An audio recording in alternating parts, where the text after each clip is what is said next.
Far away, at the fabled edge of the world, the natural wonders of Patagonia await. This last frontier of South America slopes down from the Andes towards Antarctica, covering the sparsely inhabited southern regions of both Chile and Argentina. No destination captures the imagination like Patagonia. This is a land of legendary beauty, where Mother Nature runs the show. Prepare to feel dwarfed by the mighty volcanoes, towering glaciers, and floating icebergs that are sure to cross your path. In this remote region, even the most firmly planted human footprint is soon covered under blankets of snow, erased by westerly winds or washed away by lapping waves. With its mosaic of green steppe plains and blue mountain lakes, framed by wooded hills of ever-changing colors, Patagonia paints a mesmerizing picture. White-capped peaks of silvery mountains puncture the horizon, while soaring condors and solitary gauchos bring this seemingly spellbound landscape to life. This untamed land has moods as changeable as the weather and can be rugged and desolate as well as breathtakingly beautiful and inviting. Everything south of here is too harsh for human settlement, and it's this edge-of-the-world feeling that has captivated intrepid souls for centuries. First to arrive was the 16th century Portuguese explorer Ferdinand Magellan, who named the region Patagonia, the land of the big feet. Some 300 years later, a young Charles Darwin contributed to the myth that this was once a land of giants by collecting the remains of huge extinct animals. Now, almost 2 centuries later, Patagonia is still a place of discovery. While the region has become much easier to reach, its mythical appeal remains. Whether you set out on a road trip or explore its far corners by cruise ship or plane, this is bound to be the journey of a lifetime.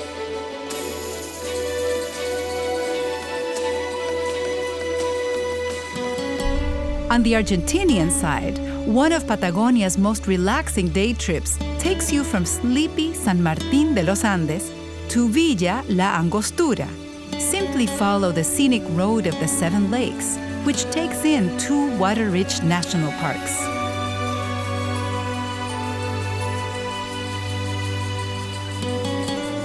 This road trip will bring you to San Carlos de Bariloche, a popular mountain resort on the shores of Lake Nahuel Huapi. The town has all the facilities and outdoor pursuits of the Swiss Alps, without the price tag. When roaming south along the famous Ruta 40, take a detour to the town of El Chaltén, Argentina's trekking capital in the southern Andes. Hike to the idyllic Laguna Capri, or to even higher lookout points to gaze up at the moody Fitzroy Mountain.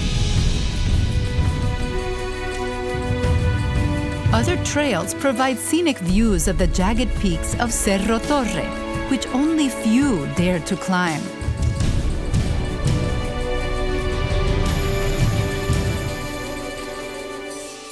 Spend the night in El Calafate, just a few hours to the south. Stock up on supplies and try the regional specialty of asado, whole lamb grilled over an open fire. El Calafate is nestled on the southern shores of Lago Argentino, the gateway lake to Los Glaciares National Park.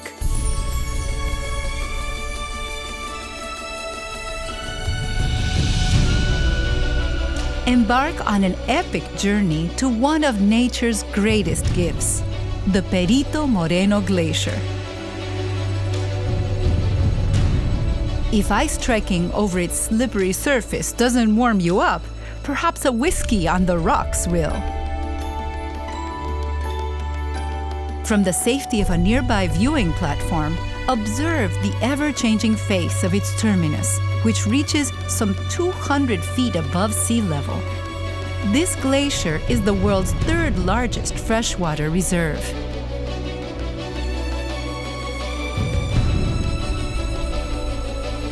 Most Perito Moreno tours also take in the milky waters of Canal Uppsala, nature's own exhibit space for some of the most spectacular sculptures on Earth. Floating icebergs shaped by water and wind. All the way south, the Strait of Magellan separates the far corner of Patagonia from mainland Argentina. When Magellan first arrived here, he spotted the campfires of native tribes and named the archipelago Tierra del Fuego, the land of fire. You can get there by boat, but most visitors simply fly to the province's capital, Ushuaia, the southernmost city in the world. This former penal colony was once a cold and brutal place of punishment, but now extends a warm welcome to all newcomers. In the morning, board the end-of-the-world train for an unforgettable day trip to Tierra del Fuego National Park. An even more scenic way to reach this reserve is joining a cruise along the Beagle Channel, the closest you can get to experiencing Antarctica without actually going there. See the Magellanic cormorants flock to Bird Island and then observe the lazing giants on Seal Island. The nearby Les Éclaireurs lighthouse has marked this passageway to Chile for about 100 years. Once you've reached the wondrous domain of Tierra del Fuego National Park, you have come to the end of your Argentinian explorations. From here, you can either return to Ushuaia and fly to Buenos Aires or cross over into Chile to explore the west coast of Patagonia, where more adventures await.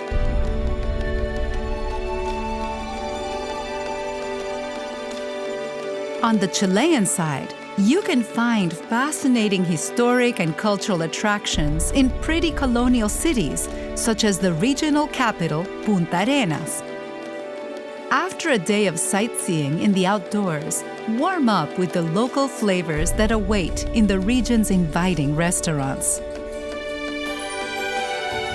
In much of Chilean Patagonia, forests, lakes, snow-capped mountains, rivers, and volcanoes dominate the landscape.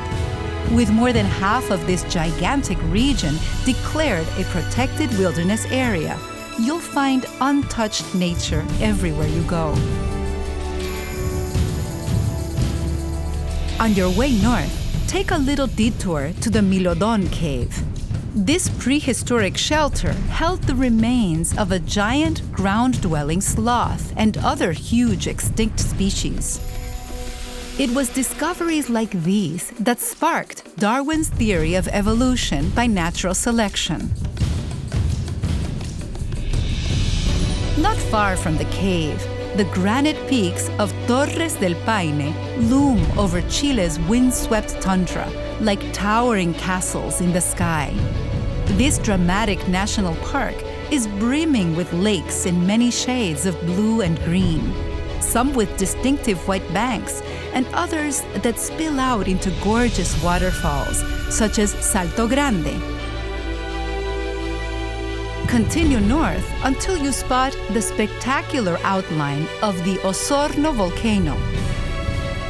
This fearsome giant is the focal point of Los Lagos, the lake region that forms the northern border of Chilean Patagonia.